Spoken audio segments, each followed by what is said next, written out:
இந்த இடத்துல இப்போ ஒரு 100 ஆண்டுகளுக்குள்ள இருக்கிற நம்மளுடைய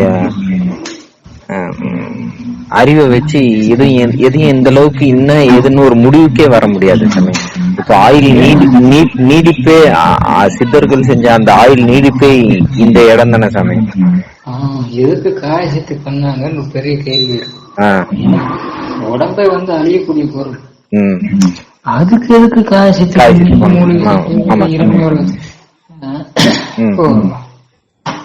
பூமியில 10 வருஷம் வாழ்றோம், 20 வருஷம், 100 வருஷம் ஒருத்தர் வாழ்றாங்கன்னு எவ்வளவு பிரபஞ்ச அறிவு அவங்களுக்கு இருக்கும்? ஏதோ கொஞ்சம் தான் இருக்கும். 200 வாழ்ந்தா இன்னும் ஜாஸ்தியாகும், இன்னும் அதிகமாகும். இவன் இத பத்தி தெரிஞ்சுட்டான். அதிகமாக படைப்பை பத்தி புரிஞ்சுக்கிறதுக்கு அந்த இடம் தானே சாமி மெயின். அது வந்து பௌதிக ரீதியா புரிஞ்சுக்கிறது. அட்லீஸ்ட் பௌதிக ரீதியான லாஜிக்கல் ஆகாது. கண்ணால பார்த்தாங்க இதெல்லாம் நடக்குது, இதெல்லாம் இருக்கு, இத்தனை வருஷத்துக்கு ஒரு தடவை வந்து இந்த மாதிரி சுனாமி வரும், பெரிய கணக்கு இருக்கு. இதெல்லாம் நாம வந்து இவ்வளவு வருஷம் வாழ்ந்தோம்னா தெரிஞ்சுக்கலாம். ஒரு சைக்கிள் தெரியுது இல்ல, அமாவாசை பௌர்ணமி, அமாவாசை பௌர்ணமி 15 நாள் அப்படிங்கிறது 30 நாள் வாழ்ந்தா தெரிஞ்சிருச்சு. ஆமா, 28 நாள் வாழ்ந்தா தெரியாது இல்ல. ஆமா, 20 நாள் வாழ்ந்தா தெரியாது, தெரியறது வாய்ப்பு இல்ல. பட்டாம்பூச்சிக்கு தெரிய வாய்ப்பே இல்ல.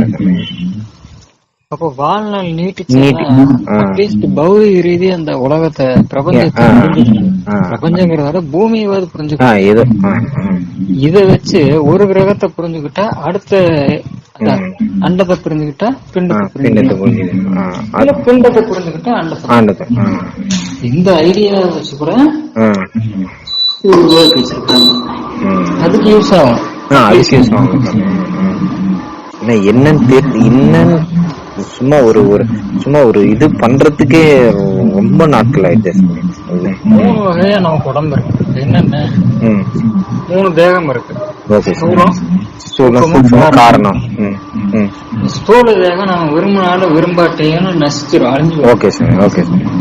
என்ன முயற்சி பண்ணாலும் நிறுத்த முடியாது, செத்து போயிடும், வயசாகியே. சூட்சும தேகம் அவ்வளவு சீக்கிரம் கொஞ்சம் ஆண்டுகள் நீடிக்குமா சாமி? அடுத்தடுத்து பிறப்படுத்திட்டே இருக்கும். பையனை செட்டில் பண்ணணும்னு ஆசை, ஆனா செத்து போயிட்டான். அதுக்கு முன்னாடி மறுபடியும் வருவான், வேறொரு பையனை பெற்று அவன் செட்டில் பண்ணி சாவான். அந்த ஆசையை நிறைவேற்றிக்குவான். இதுக்கு இடையில வந்து இதுக்காகத்தான் வந்து பிறந்திருப்பான். ஆனா இந்த தடவை வந்து பிறந்த போது வேறொரு ஆசையை வளர்த்துப்பான். என் பையனை டாக்டராக ஆக்கிடுன்னு ஆசையை வளர்த்துக்குவான். ஆனா இந்த தடவை கிடைச்ச புள்ள வந்து வக்கீல தான் ஆயிருக்கும்.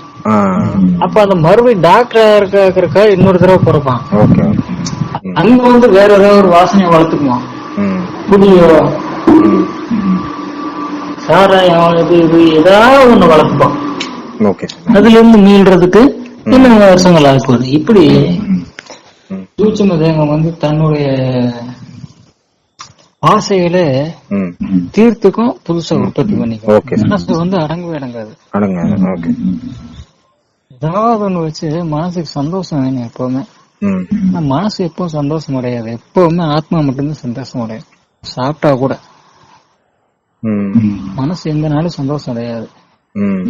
சாப்பிட்ட உடனே மனசு திருப்தி ஆயிடுச்சுங்கிறாங்களே, மனசு திருப்தி கூட மனசு திருப்தி ஆகாது, ஆத்மா தான் திருப்தி ஆகும்.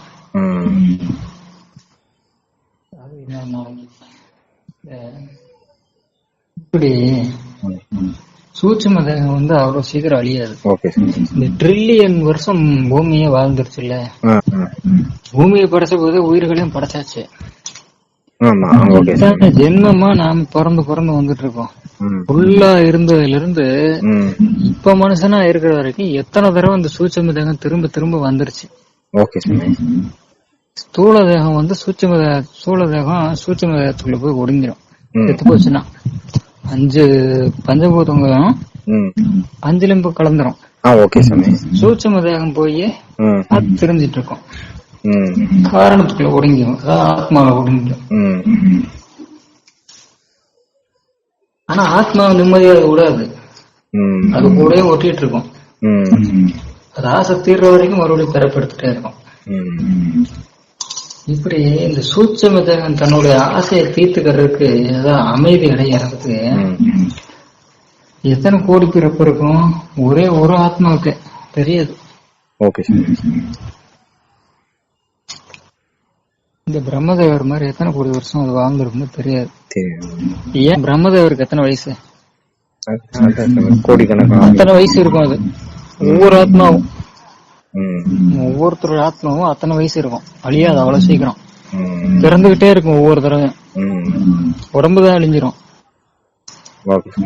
மனசு ஆத்மாவோட சேர்ந்து திரும்ப திரும்ப பிறப்பெடுக்க வச்சுக்கிட்டே இருக்கும்.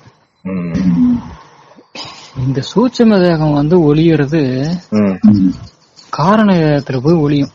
ஆசை தீர்ந்து போயிடுச்சுன்னா சமாதி அடைஞ்சா, சமாதியில உட்கார்ந்தா, சமாதியில உட்காரணும் அப்படின்னாவே தியானம் சமாதி, தாரணை தியான சமாதி. இந்த தாரணை வந்துச்சு அப்படின்னா வந்து மனது வந்து அடங்க ஆரம்பிச்சிருச்சு. தியானம்னா வந்து மனசு ஒரு நிலையில வந்து நின்னுடுச்சு. சமாதினா காரண தேகத்துல, அதாவது ஆத்மாவில ஒடுங்கிடுச்சுன்னு அர்த்தம். அப்பவும் ஆத்மா இருக்கும், அதாவது காரண தேகம் இருக்கும். ஸ்தூல தேகம் ஒடுங்கி சூட்சும தேகம் ஒடுங்கி காரண தேகம் அப்பவும் இருக்கும். நமக்கு உண்டான உடம்பு அப்பவும் இருக்கும். சுத்தமா ஒளியணும். இந்த காரணம் போய் பரம்பொருள்ல போய் கலக்கணும். இந்த ஆத்மா பரமாத்மாவில போய் கலக்கணும். அது எங்க இருக்குன்னா படைப்புக்கு அப்பால இருக்க வேடிக்கை பார்த்துட்டு